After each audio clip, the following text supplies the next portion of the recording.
Hello friend, welcome back to my YouTube channel. आज पढ़ेंगे हम चैप्टर 10 किशोर अवस्था की ओर। तो चलो स्टार्ट करते हैं। पिछले अध्याय में आपने पढ़ा कि जंतु किस प्रकार जनन करते हैं।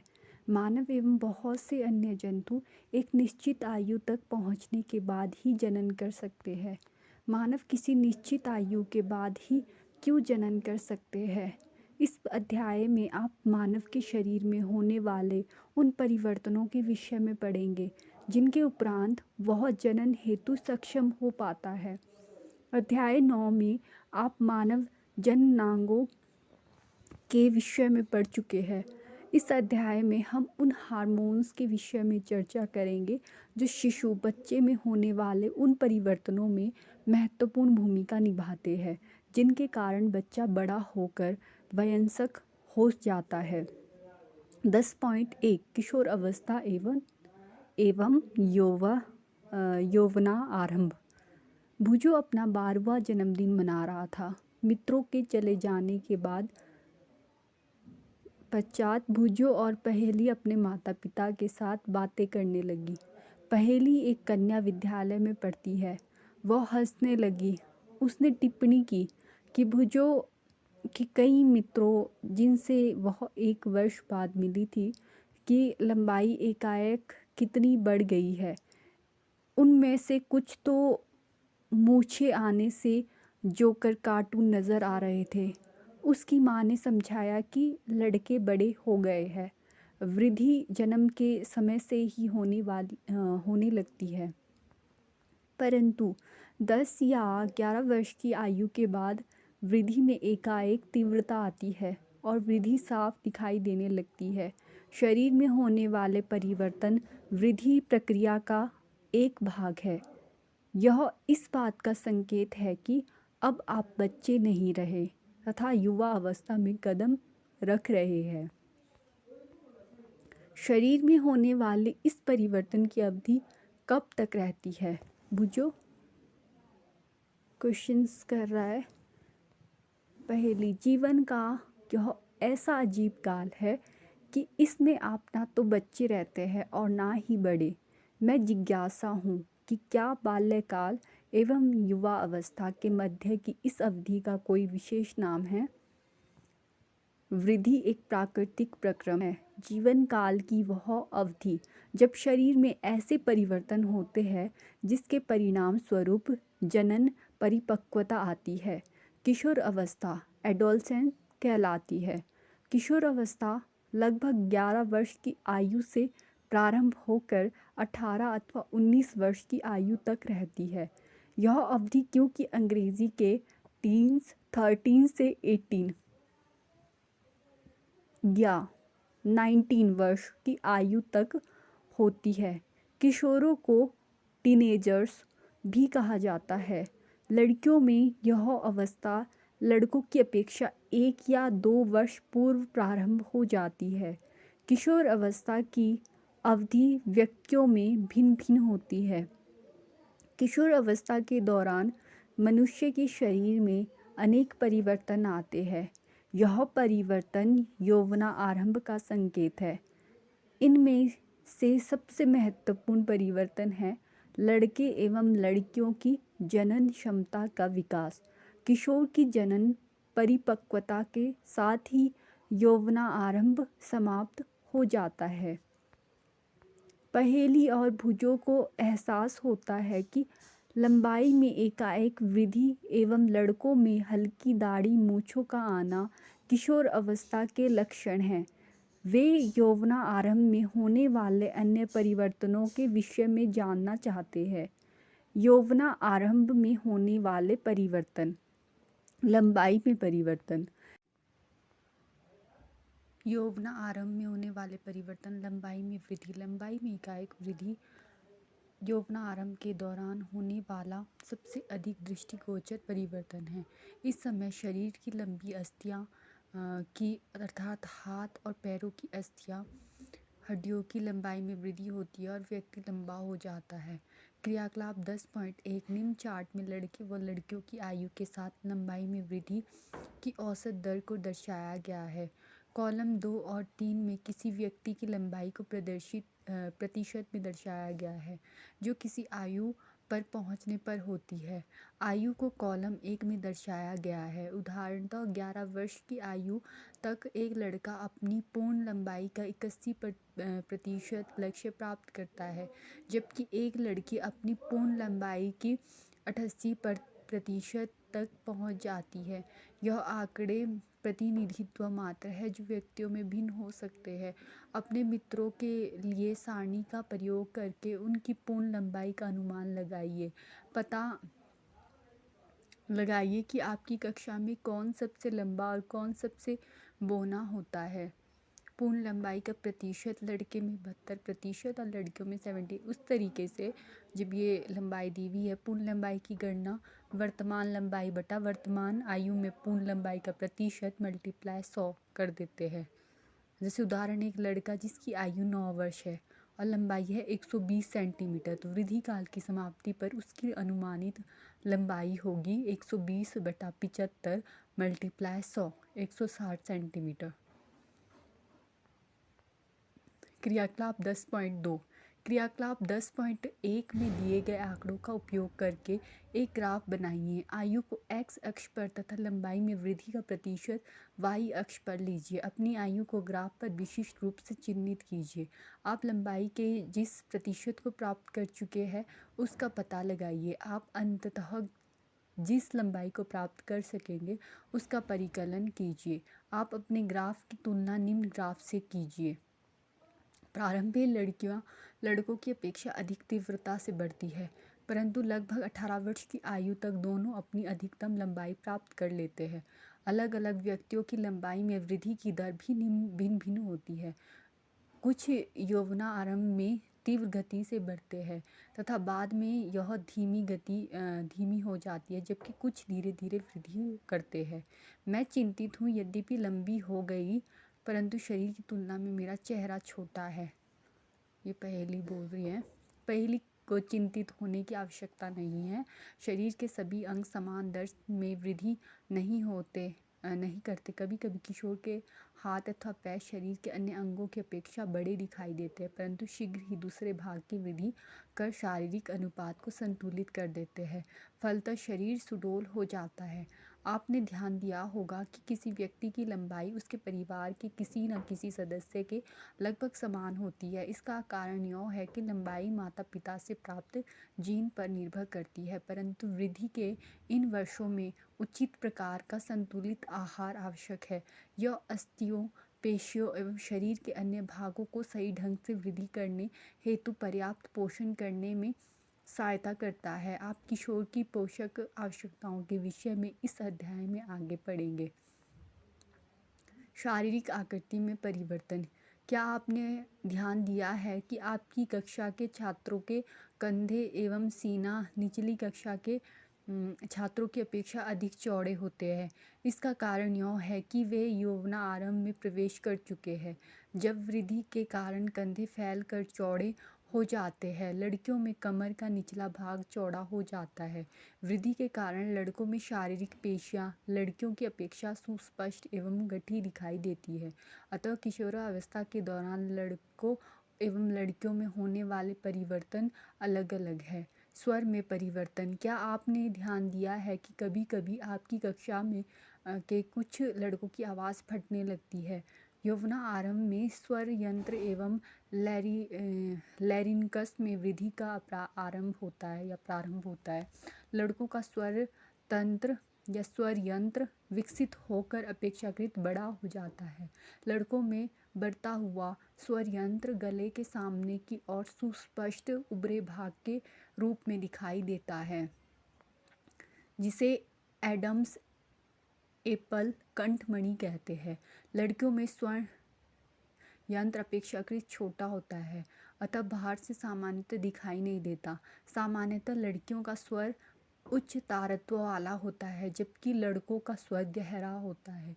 किशोर लड़कों में कभी कभी स्वर यंत्र की पेशियों में अनियंत्रित वृद्धि की जाती है और आवाज़ फटने या फर्राने लगती है। यह स्थिति कुछ दिनों अथवा कुछ सप्ताह तक बनी रह सकती है, जिसके बाद स्वर सामान्य हो जाता है। भुजो मेरे अनेक सहपाठियों की फटी आवाज़ है, अब मैं जान गया हूँ ऐसा क्यों है। स्वेद एवं तेल ग्रंथियों की क्रियाशील में वृद्धि। किशोर अवस्था में स्वेद एवं तेल ग्रंथियों का स्राव बढ़ जाता है। इन ग्रंथियों की अपेक्षा क्रियाशीलता के कारण कुछ व्यक्तियों के चेहरे पर फुंसियाँ या मुहासे आदि हो जाते हैं। यहाँ पर जो श्वेत ग्रंथि, तेल ग्रंथि अथवा लार ग्रंथि जैसे कुछ ग्रंथियाँ अपना स्राव वाहिनियों द्वारा स्रावित करती है, अतः स्रावी ग्रंथियाँ हार्मोन को सीधे रुधिर प्रभाव में निर्मोचित करती है, इसलिए इन्हें नलिका विहीन ग्रंथियाँ भी कहते हैं। जनन अंगों का विकास। पिछले अध्याय में चित्र 9.1 एवं 9.3 में दर्शाए गए मानव जन अंगों का पुनरावलोकन कीजिए।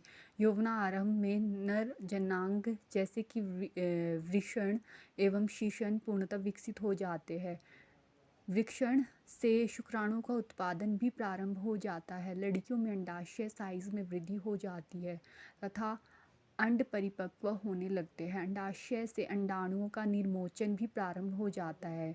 मानसिक, बौद्धिक एवं संवेदनात्मक परिपक्वता प्राप्त होना। किशोर अवस्था व्यक्ति के सोचने के ढंग में परिवर्तन की अवधि भी है। पहले की अपेक्षा किशोर अधिक स्वतंत्र एवं अपने प्रति अधिक सचेत होता है। उनमें बौद्धिक विकास भी होता है तथा वे सोचने विचारने में काफ़ी समय लेते हैं। वास्तव में किसी व्यक्ति के जीवन में यह वह समय है जब उसके मस्तिष्क की सीखने की क्षमता सर्वाधिक होती है। कभी कभी यद्यपि किशोर शारीरिक एवं मानसिक परिवर्तनों के प्रति अपने आप को ढालने हेतु प्रयास करता हुआ स्वयं को असुरक्षित महसूस करता है, परंतु किशोर होने के नाते आपको समझना चाहिए कि असुरक्षित महसूस करने का कोई कारण नहीं है। ये परिवर्तन प्राकृतिक है जो शारीरिक वृद्धि के कारण उत्पन्न हो रहे हैं। गौण लैंगिक लक्षण। आप अध्याय 9 में पढ़ चुके हैं कि वृषण एवं अंडाशय जनन अंग है। वे युग्मक अर्थात शुक्राणु एवं अंडाणु उत्पन्न करते हैं।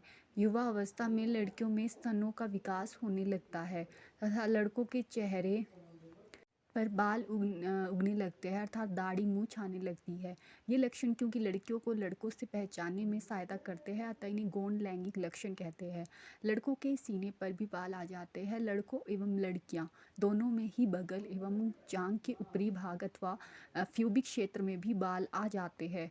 बुझो और पहेली दोनों ही जानना चाहते हैं कि यौवन आरंभ में होने वाले इन परिवर्तनों का प्रारंभ कौन करता है। किशोर अवस्था में होने वाले परिवर्तन हार्मोन द्वारा नियंत्रित होते हैं। हार्मोन रासायनिक पदार्थ है।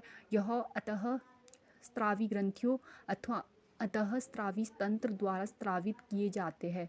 यौवनारंभ के साथ ही विकर्ण पुरुष हार्मोन्स अथवा टेस्टोस्टेरोन का स्रवण प्रारंभ कर देता है। यह लड़कों में परिवर्तनों का कारक है जिनके बारे में आपने कभी अभी अभी पढ़ा है। उदाहरण के लिए चेहरे पर बालों का आना। लड़कियों में यौवनारंभ के साथ भी ही अंडाशय स्त्री हार्मोन्स एवं एस्ट्रोजन उत्पादित करना प्रारंभ कर देता है जिससे स्तन विकसित हो जाते हैं। दुग्ध स्रावी ग्रंथियां अथवा दुग्ध ग्रंथियां स्तन के अंदर विकसित होती है। इन हार्मोन के उत्पादन का नियंत्रण एक अन्य हार्मोन द्वारा किया जाता है जो पीयूष ग्रंथि एवं पिट्यूटरी ग्रंथि द्वारा स्रावित किया जाता है। जनन प्रक्रिया प्रारंभ करने में हार्मोन की भूमिका। अतः स्रावी ग्रंथियां हार्मोन रुधिर प्रभाव में स्रावित करती है जिससे वह शरीर के विशिष्ट भाग अथवा लक्ष्य स्थल तक पहुंच सके। लक्ष्य स्थल हार्मोन के प्रति अनुक्रिया करता है। हमारे शरीर में अनेक अंतःस्रावी ग्रंथियां हैं। वृषण एवं अंडाशय लैंगिक हार्मोन स्रावित करते हैं। आपने अभी अभी पढ़ा है कि यह हार्मोन गौण लैंगिक लक्षणों के लिए उत्तरदायी है। लैंगिक हार्मोन भी पीयूष ग्रंथि द्वारा स्रावित हार्मोन के नियंत्रण में है। पीयूष ग्रंथि अनेक हार्मोन स्रावित करती है। उनमें से एक हार्मोन अंडाशय में अंडाणु एवं वृषण में शुक्राणु के परिपक्व होने को नियंत्रित करता है।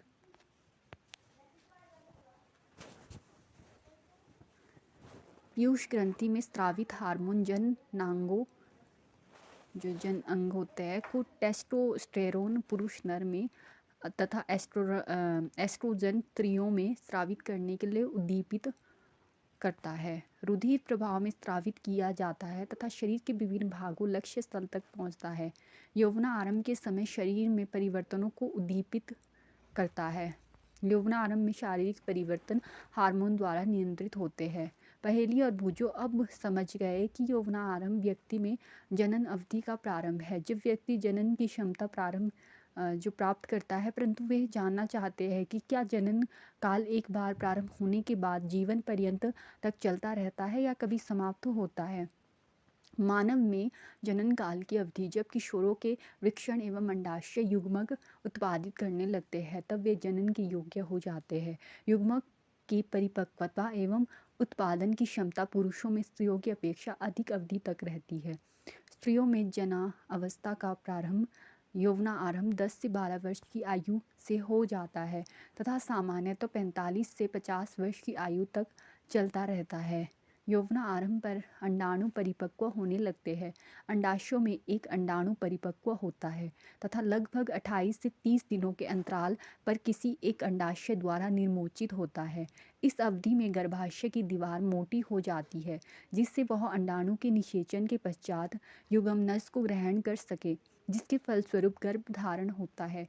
यदि अंडाणु का निषेचन नहीं हो पाता, तब उस स्थिति में अंडाणु एवं गर्भाशय का मोटा स्तर उसकी रुधिर वाहिकाओं सहित निस्तारित हो जाता है।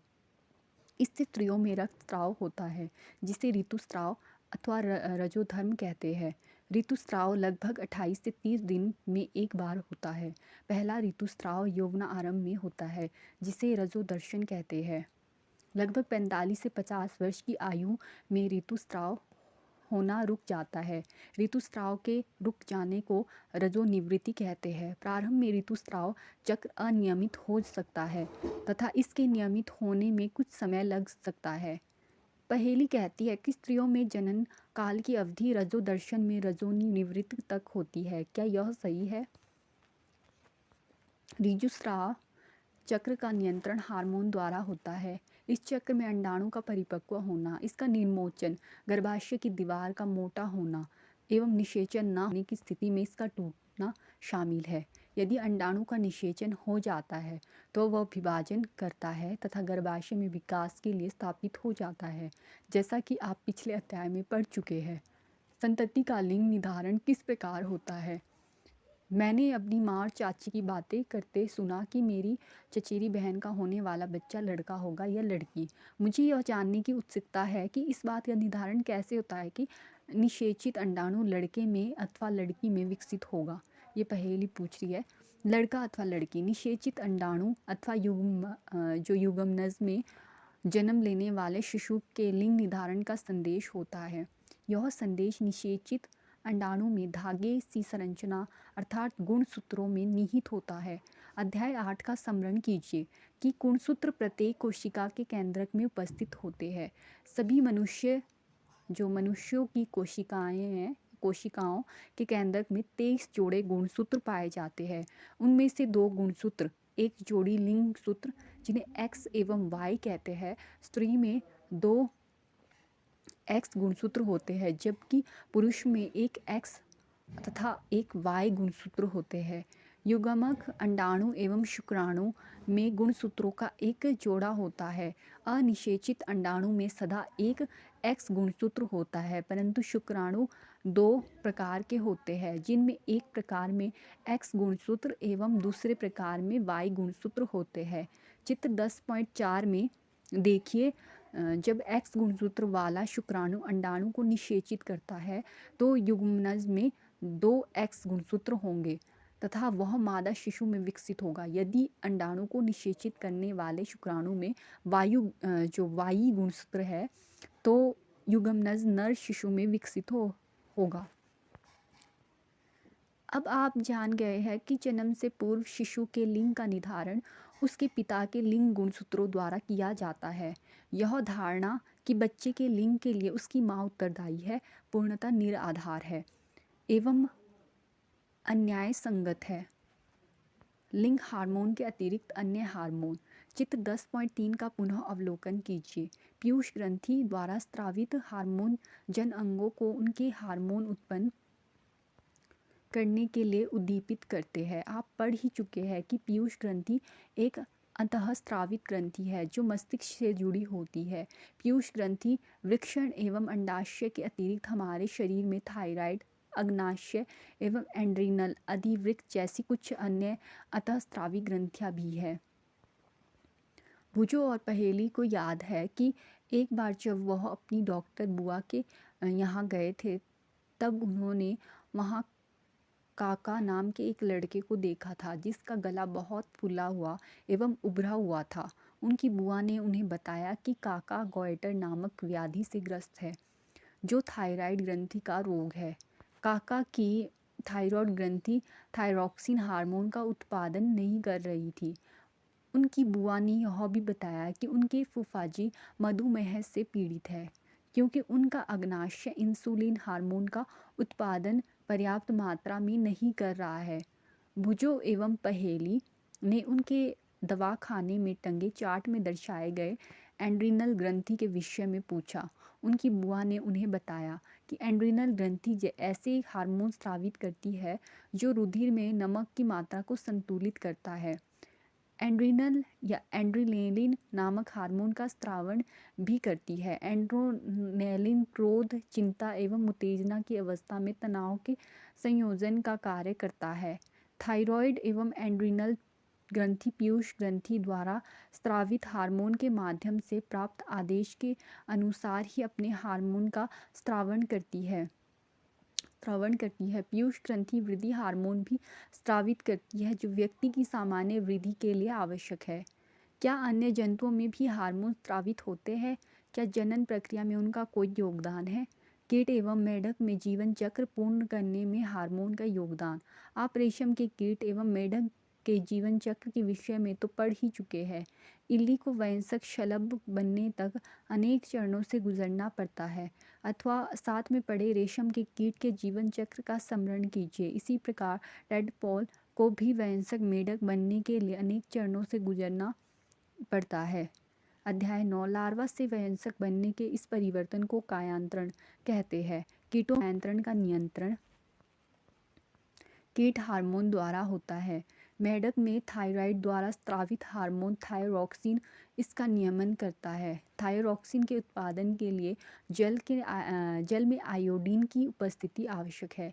यदि जल में जिसमें टैडपोल वृद्धि कर रहे हैं पर्याप्त मात्रा में आयोडीन नहीं है तो टैडपोल वयस्क मेढक में परिवर्तित नहीं हो सकते। यदि व्यक्ति के आहार में पर्याप्त आयोडीन ना हो तो क्या उन्हें थायरॉक्सिन की कमी के कारण गॉयटर हो जाएगा? ये भुजो पूछ रहा है। क्रियाकलाप 10.3 किसी पत्रिका अथवा डॉक्टर से सूचना एकत्र कर आयोडीन युक्त नमक के उपयोग पर एक नोट तैयार कीजिए। आप इसकी जानकारी इंटरनेट पे भी देख सकते हैं। जननात्मक स्वास्थ्य व्यक्ति का कायिक एवं मानसिक विसंगति मुक्त होना उस व्यक्ति का स्वास्थ्य कहलाता है। किसी भी आयु के व्यक्ति के शरीर को स्वस्थ रखने के लिए उसे संतुलित आहार की आवश्यकता होती है। व्यक्ति को व्यक्तिगत स्वच्छता एवं सफाई का नियमित रूप से पालन एवं पर्याप्त शारीरिक व्यायाम भी करना चाहिए। किशोर अवस्था में जब शरीर वृद्धि करता है तो उपरोक्त बातें और भी अधिक आवश्यक हो जाती है। किशोर की पोषण आवश्यकताएं। किशोर अवस्था तीव्र वृद्धि एवं विकास की अवस्था है, अतः किसी भी किशोर को आहार नियोजन अत्यंत सावधानी पूर्वक करना चाहिए। आप पढ़ ही चुके हैं कि संतुलित आहार क्या है। स्मरण कीजिए कि संतुलित आहार का अर्थ है भोजन में प्रोटीन, कार्बोहाइड्रेट, वसा, विटामिन एवं खनिज का पर्याप्त मात्रा में समावेश। हमारा भारतीय भोजन जिसमें रोटी, चावल, दाल एवं सब्जियां होती है एक संतुलित आहार है। दूध अपने आप में संतुलित भोजन है। फल भी हमें पोषण देते हैं। शिशुओं को माँ के दूध के संपूर्ण पोषक मिलता है जिसकी उन्हें ज़रूरत है। लौह आयरन तत्व रुधिर का निर्माण करता है तथा लौह प्रचुर खाद्य जैसे कि पत्तीदार सब्जियां, गुड़, मांस, संतरा, आंवला इत्यादि किशोर के लिए अच्छे खाद्य है। अपने दोपहर एवं रात्रि के भोजन के खाद्य पदार्थों की जांच कीजिए। क्या भोजन संतुलित एवं पोषक है? क्या इसमें ऐसे खाद्यान्न सम्मिलित है जो ऊर्जा प्रदान करते हैं? तथा क्या इनमें दूध, मांस, नट एवं दालें भी शामिल है जो वृद्धि हेतु प्रोटीन प्रदान करते हैं? क्या इसमें वसा एवं शक्कर भी शामिल है जो ऊर्जा प्रदान करते हैं? फल एवं सब्जियों का क्या स्थान है जो रक्षी भोजन है? चिप्स तथा पैक किए हुए अथवा डिब्बाबंद खाद्य यद्यपि स्वादिष्ट होते हैं, परंतु उन्हें नियमित भोजन के स्थान पर नहीं खाना चाहिए क्योंकि उनमें पोषक मात्रा पर्याप्त नहीं होती है। क्रियाकलाप 10.4 अपने मित्रों के साथ एक समूह बनाइए। उन खाद्य पदार्थों के नाम लिखिए जो आपने पिछले दिन, कल, नाश्ते, दोपहर के भोजन एवं रात्रिकालीन भोजन में खाए थे। उन खाद्य पदार्थों की पहचान कीजिए जो समुचित वृद्धि के लिए उत्तरदायी है। जंक फूड को भी पहचान कीजिए जो आपने पिछले दिन खाया था। क्रियाकलाप 10.5 चित्र 10.6 में प्रेरणा लेकर चार्ट अथवा पोस्टर बनाकर अपनी कक्षा में लगाइए जिससे आप किशोर की आहार संबंधी आवश्यकता के प्रति सचेत रहे। इसके लिए आप अपनी रचनात्मक शक्ति का प्रयोग कर इसे विज्ञापन के रूप में प्रदर्शित कर सकते हैं। आप इस विषय पर प्रतियोगिता का आयोजन भी कर सकते हैं। व्यक्तिगत स्वच्छता प्रत्येक व्यक्ति को प्रतिदिन एक बार स्नान करना चाहिए। यह किशोरों के लिए और भी आवश्यक है क्योंकि सफेद ग्रंथियों की अधिक क्रियाशीलता के कारण शरीर से गंध आने लगती है। शरीर के सभी भागों को स्नान करते समय भली प्रकार धोकर करना चाहिए। यदि सफाई नहीं रखी गई तो जीवाणु संक्रमण होने का खतरा रहता है। लड़कियों को ऋतुस्राव के समय सफाई का विशेष ध्यान रखना चाहिए। उन्हें अपने ऋतुस्राव चक्र का ध्यान रखते हुए ऋतुस्राव के लिए तैयार रहना चाहिए। हमेशा साफ सैनिटरी नैपकिन अथवा घर पर तैयार किए गए कपड़े के पैड इत्यादि का उपयोग करें। आवश्यकता अनुसार हर 4 से 5 घंटे में नैपकिन अथवा घर पर तैयार किए गए पैड को बदलें। शारीरिक व्यायाम ताज़ी हवा में टहलना एवं खेलना शरीर को चुस्त एवं स्वस्थ रखता है। सभी युवा किशोर लड़के एवं लड़कियों को टहलना, व्यायाम करना एवं बाहर खेलना चाहिए। भ्रांतियाँ एवं असत्य अवधारणाएं करें और ना करें। अध्याय 9 में एवं उस अध्याय में आपने मनुष्य के जनन संबंधी वैज्ञानिक तथ्य एवं सिद्धांतों के विषय में पढ़ा। ऐसी बहुत सी असत्य अवधारणाएं प्रचलित है जिन्हें आपको जानकर किशोर होने के नाते छोड़ना चाहिए। उदाहरण के लिए किशोरों के शारीरिक परिवर्तन संबंधी अनुभव को लेकर अनेक भ्रांतियां एवं असत्य अवधारणाएं हैं। इनमें से कुछ को नीचे दिए जा रहा है। अब आप इस संबंध में तर्क प्रस्तुत कर सकते हैं। यह मिथ अथवा असत्य धारणा है जिनका कोई आधार नहीं है। ऋतुस्राव के समय यदि कोई लड़की किसी लड़के को देखती है तो वह गर्भवती हो जाती है। नंबर 2 संतान के लिंग के लिए उसकी माँ उत्तरदायी है। नंबर 3 ऋतुस्राव की अवस्था में लड़की का रसोई का काम करना निषिद्ध है। आपको ऐसे अन्य अनेक कथन या मिथ मिलेंगे जिनका कोई आधार नहीं है। उनको उखाड़ फेंकिए और छोड़ दीजिए। क्रियाकलाप 10.6 अपनी कक्षा में उन सहपाठियों के आंकड़े एकत्र कीजिए जो नियमित रूप से व्यायाम करते हैं तथा उनके आंकड़े भी एकत्रित कीजिए जो व्यायाम नहीं करते हैं। क्या आपको उनकी चुस्ती एवं स्वास्थ्य में कोई अंतर दिखाई देता है? नियमित व्यायाम के लाभ पर एक रिपोर्ट तैयार कीजिए।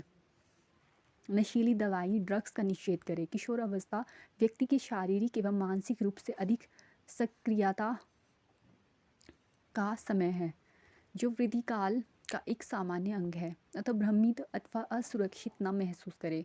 यदि कोई व्यक्ति आपको यह बताता है कि किसी ड्रग नशीली दवा के सेवन से आप अच्छा अथवा तनाव मुक्त महसूस करेंगे तो आपको इसके लिए ना ही कहना चाहिए जब तक वह दवा डॉक्टर द्वारा ना दी गई हो। ड्रग्स नशीले पदार्थ है जिनकी लत पड़ जाती है। यदि आप इन्हें एक बार लेते हैं तो आपको इन्हें बार बार लेने की इच्छा होती है, परंतु कालांतर में यह हानिकारक है। यह स्वास्थ्य एवं खुशी दोनों को ही बर्बाद कर देते हैं।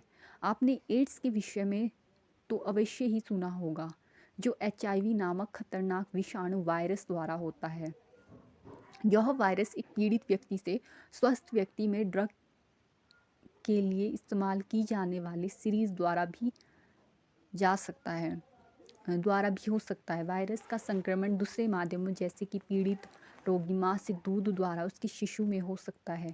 HIV से पीड़ित व्यक्ति के साथ लैंगिक संपर्क स्थापित करने द्वारा भी इस रोग का संक्रमण हो सकता है।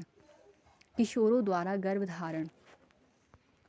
आप संभवतः जानते होंगे कि हमारे देश में विवाह की विधि संगत कानूनी आयु लड़कियों के लिए 18 वर्ष एवं लड़कों के लिए 21 वर्ष है। इसका कारण है कि टीन आयु किशोर लड़कियां मां शारीरिक एवं मानसिक रूप से मातृत्व के लिए तैयार नहीं होती है। बाल विवाह, कम उम्र के विवाह अथवा मातृत्व से मां एवं संतान दोनों में ही स्वास्थ्य संबंधी समस्या उत्पन्न हो सकती है। इससे युवा स्त्रियों के लिए व्यवसाय के अवसरों में भी कमी आती है, क्योंकि वे मातृत्व की जिम्मेदारी उठाने के लिए सक्षम नहीं होती है, अतः वह मानसिक पीड़ा से ग्रस्त रहती है।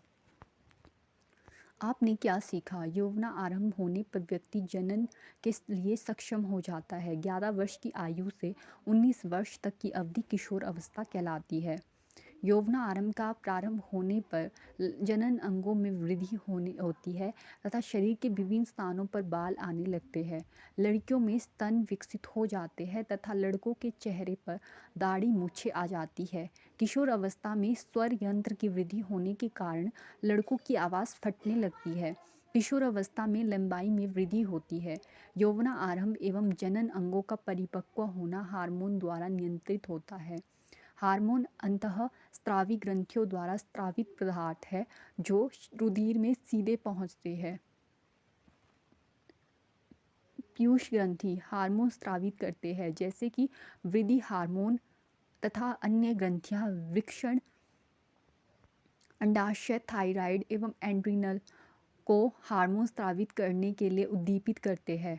अग्नाशय इंसुलिन का, थायराइड थायरोक्सिन का, एड्रिनल एड्रिनेलिन हार्मोन का उत्पादन करते हैं। टेस्टोस्टेरोन नर हार्मोन है तथा एस्ट्रोजन मादा हार्मोन है। गर्भाशय की दीवार निषेचित अंडाणु युग्मनज को ग्रहण के लिए अपने आप को तैयार करती है। निषेचन न होने की स्थिति में गर्भाशय की दीवार की आंतरिक सतह निस्तारित होकर शरीर से बाहर रक्त के साथ प्रभावित हो जाती है। इसे ऋतुस्राव अथवा रजोधर्म कहते हैं। अजन्मे शिशु का लिंग निर्धारण इस बात पर निर्भर करता है कि युग्मनज में XX गुणसूत्र है अथवा XY गुणसूत्र। किशोर अवस्था में संतुलित आहार करना तथा व्यक्तिगत स्वच्छता का पालन महत्वपूर्ण है। Thank you. अगर मेरी द्वारा दी गई इन्फॉर्मेशन आपको महत्वपूर्ण लगती है तो मेरे चैनल को लाइक, शेयर और सब्सक्राइब कर ले। और अगर आपने कोई वीडियो मिस कर दी है तो प्लेलिस्ट में जाकर वो भी चेक कर सकते हैं आप।